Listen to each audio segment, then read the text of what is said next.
Hi everyone, we're here to talk about the second episode of season 8 of RuPaul's Drag Race, and it's only episode 2 and things are getting gaggy. Soul Train mini challenge where they all had to do like a dance off, and it was all based on like Latin salsa samba sort of things. So what did you think of the mini challenge? I thought it was entertaining. It reminded me of when they did the last season with the old ladies. Sissy That Walker with Jasmine Masters and her loaf of bread. Nothing can top that. I'm not being rude on my phone. Like, this is where my notes are. My most busted was Derek Barry because, like, I know some of them were bad, but Derek Barry is a Britney impersonator. Like, he should know how to dance. So I was expecting more from Derek, so that was my most busted. My most busted, I'm just gonna go with it and say Kimchi. She just couldn't dance. But like, I expected her to be bad. I did not expect Derek to be bad, but whatever. And then my most dusted, Naomi tried to do that frickin' death job. That was just awful. And then Chi-Chi DeVayne gets up there and like does it properly and just puts her in a place. So I was like, all right, Chi-Chi, you could be my most dusted this week for that. My most dusted was Cynthia. Yeah. I feel like this challenge was kind of made for Cynthia to win. I would agree with that. She was poised to win that one. I have an honorable mention though as Thorgy. Yep, definitely. So the winners were Chi-Chi and Cynthia. So then they got to be the team leaders for the main challenge. So the main challenge this week was like rival a cappella groups, kind of like the movie Pitch Perfect. So they had like the good schoolgirls and then like the naughty ghetto girls. And in the workroom, I thought the dynamic was very interesting. We kind of saw it in the preview too last week, but we really got into Acid Betty and how she tends to operate, shall we say. Yeah, she's not easy to get along with, it seems like, from not just this episode, but things that have come up on social media, shall we say. The main issue that Acid Betty had was that she says she felt like Chi-Chi's leadership was not very good. And I guess I can kind of see where she's coming from, because Chi-Chi does not necessarily have the style of leadership where you just like take charge and make it happen. She was much more relaxed. But I also felt like the things Acid Betty was doing were not helpful. Like, they weren't going to help her become the leader she wanted her to be. If anything, she was inhibiting her. Like, Chi-Chi would try to do stuff, and then Betty would just get in the way. Yeah, I can definitely see that. I totally agree with that. So we do the main challenge, which is like the lip sync of the drag-apella versions of RuPaul mashups. Mm-hmm. I think they were good arrangements. Like, I would buy that on iTunes. Oh, totally. I was just thinking the same thing. And honestly, the performances were outstanding. Mm-hmm. Yeah, the only people, there wasn't anybody who stood out because they were really bad. I felt like the ones who fell on the bottom this week fell on the bottom because they weren't noticed. Right, they were good, but they weren't good enough. Exactly. So that being said, of the main challenge, my most dusted would have to be Chi-Chi. I thought she like knocked it out of the park. She did her little upside down handstand, lip sync, and what have you, and I couldn't take my eyes off her. She was so entertaining. Totally agree. Chi-Chi stole the show. She was my most dusted as well. My most busted, I would have to say Dax, just because for me she got totally lost.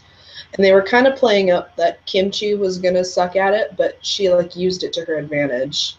See, I kind of disagree about that, because my most busted was Kimchi. She tried to work with her shortcomings, and I didn't think it really worked to her advantage. So she was my most busted. Yeah, I mean, she wasn't good, but it was definitely smart of her than to try to like make that part of her character. even though I did notice Dax wasn't doing that well, I thought that his team as a whole did so much better than the other team that Dax just kind of blended in with everyone else who was doing so well. Yeah, that's true. The runway, my most dusted, it was a three-way tie for me because I thought like these three were just incredible on the runway. Robbie Turner, Kim Chi, and Thorgy. And I don't know which one I want to pick yet. Yeah, I definitely considered several options for this, and the theme was movie premiere realness. Mm-hmm. And when the category is realness, I kind of take that to heart, so to speak. I want more of the realness. Mm-hmm. So I guess my most dusted was Kim Chi. I thought she just kind of elevated her style really and wowed me on the runway. I liked Acid Betty, however, that word realness just kind of took it away from me Right. because that wasn't something you would actually see someone wearing. And then I did want to give a shout out to Derek Barry for kind of going away from the Britney thing. And all she had to do was change her hair color, really. Mm-hmm. Exactly. I think I really like that Robbie Turner made it about like the old Hollywood glamour though. I think I'm gonna settle on her for that just because that it like I felt like her look out of everybody, you could look at her look and know what the runway challenge was supposed to be. Yeah, totally. I can definitely see that now. My most busted was Layla. Same here. That That hair. green, just no. Nothing about that said like movie premiere anything to me. I don't have a whole lot to say about her look. But I do agree with you. She's my most busted. So then we got to the lip sync, and they were making a very big deal out of that. Yeah, I noticed that too. Whole like build up to it because it was I Will Survive, which is like drag 101. You should It's my know. favorite song to perform. So it was kind of interesting that they like built it up so much. And then while the lip sync was happening, there were no side comments. There were no talking heads. There was nothing. Like they just focused on the lip sync, and then they would like go over to the judges table, and nobody looked impressed. And then, like, even before the lip sync started, they showed more of the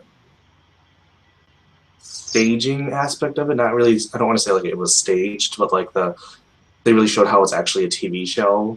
Like, are you ready for this? Are we ready? Is everyone set to watch this? Like, Right, exactly. More of the production behind yeah, it. production.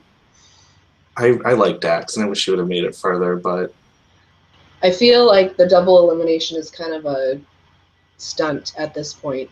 especially because like Layla was in the bottom last week anyway. Mm-hmm. Like she messes up twice and goes home. Dax messes up once and goes home. So they finish the lip sync. RuPaul sends both Dax and Layla home, and then RuPaul borrows Michelle's phone and is making a phone call to somebody. The third episode is leaked at this point. Mm-hmm. And isn't it they bring back Naysha? Yeah, if you don't want spoilers, turn us off. Stop Right. watching. But that makes me more mad about the double elimination because like if you look at those three, Dax, Naysha, and Layla, of the three, there's one person who should probably still be in the competition. And it's not Naysha. Miss Continental. And even people were saying it's not fair for RuPaul to bring someone back into the competition at this point. It just seems like if you're making the decision to get rid of two queens, then just get rid of two queens. Because like now it's definitely a numbers game. Exactly, because they already started out with 12. Right. And so if he knew he was only going to have those 12, then don't do a double elimination. Only send one of them home. Someone said it's now RuPaul's revolving door race. Oh my god.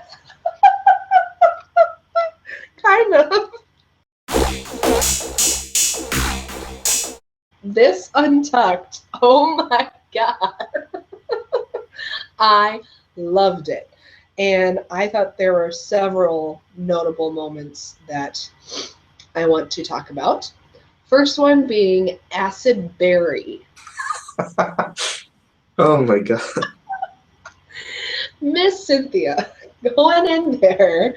At this point, how many days have the queens been together and she doesn't know their name? It's one thing if you have a really thick accent, so it can be difficult to like understand what you're saying. But she like literally thought that was her name, Acid Berry. Very acai.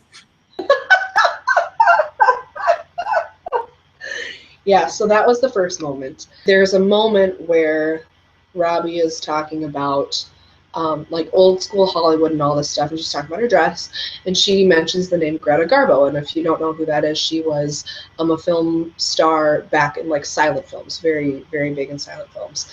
And Cynthia doesn't know who that is. She's like, who's Greta Garbo? And Bob the drag queen jumps in, and she goes, you don't know Greta Garbo? She was a Spice Girl.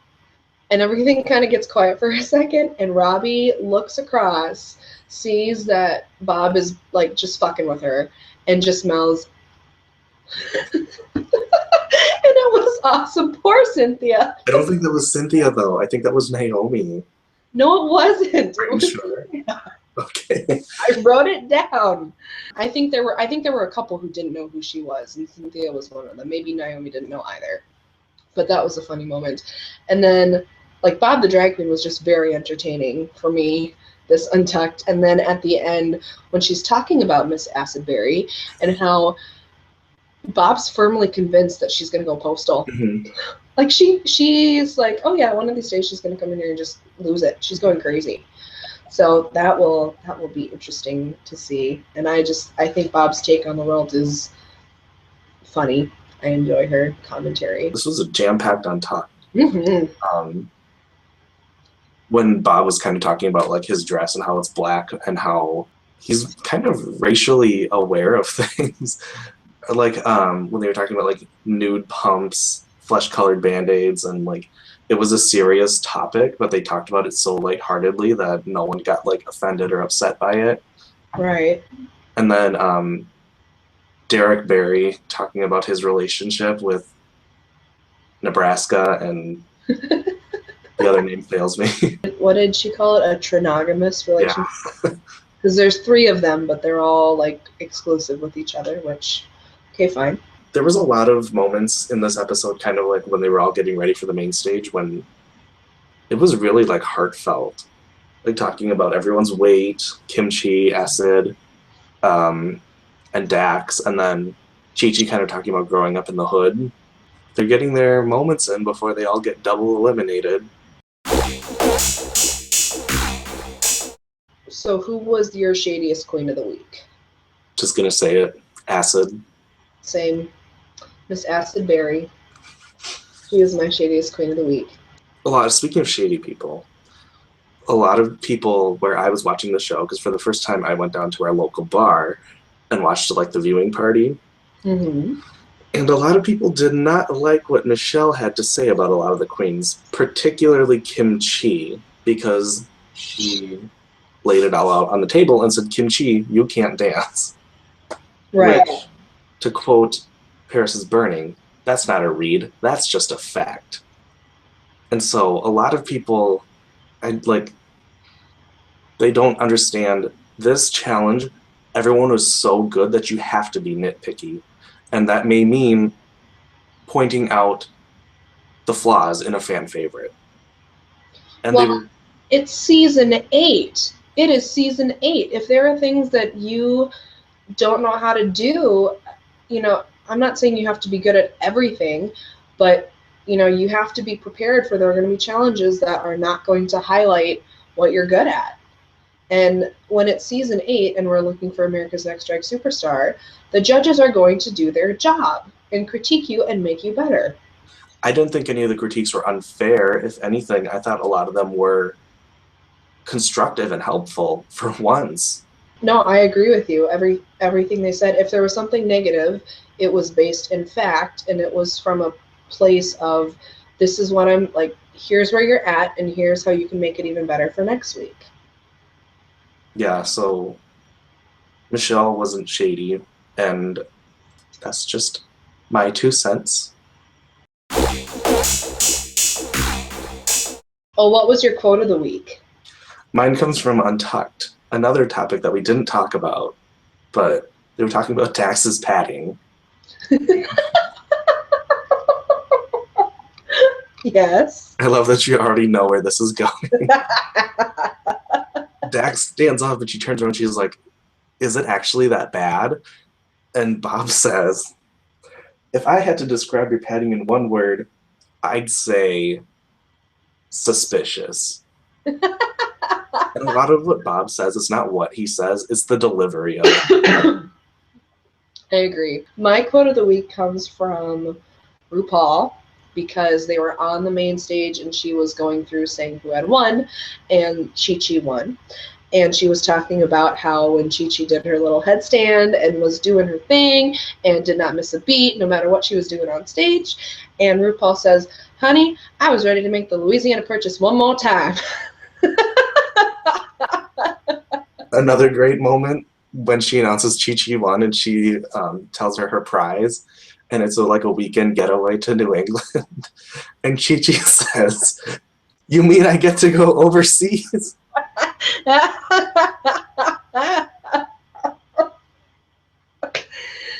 Oh, Chi-Chi. It's endearing, though. I like it. I mean, she's just so delightful. I came to this conclusion a couple days ago. Chi-Chi is getting the edit that we wanted Jaden to have last season. Mm-hmm. Yes, I agree with that 100%. Yes. Oh, Chi-Chi. I'm hoping she sticks around because she's got that Alyssa Edwards country bumpkin thing going for her a little bit, but it makes her lovable. Dusted and busted of the week. I would say my most dusted would be Chi-Chi because she did well at everything, and my most busted would be Dax, maybe. I don't know. It was easier for me to pick a dusted than a busted. Yeah, my most dusted was Chi-Chi. And I think my most busted, we're going to get red for filth for this, Kimchi. Kimchi. Just because she did pretty bad in the main challenge. She did pretty bad in the mini challenge. Her runway was good. Only thing that saved her. Mm-hmm. But I'm glad the runway actually counts for something this year. We're only 2 episodes in, so who knows? I mean, and if it wasn't Kimchi, it would have been Layla or Dax. Mm-hmm. Actually, no, I take that back. No, I don't take that back. Kimchi's still my most busted. Sorry, yeah. That was our review for episode 2 of season 8 of RuPaul's Drag Race. We will be back next week for episode 3, and we hope to see you there. Bye!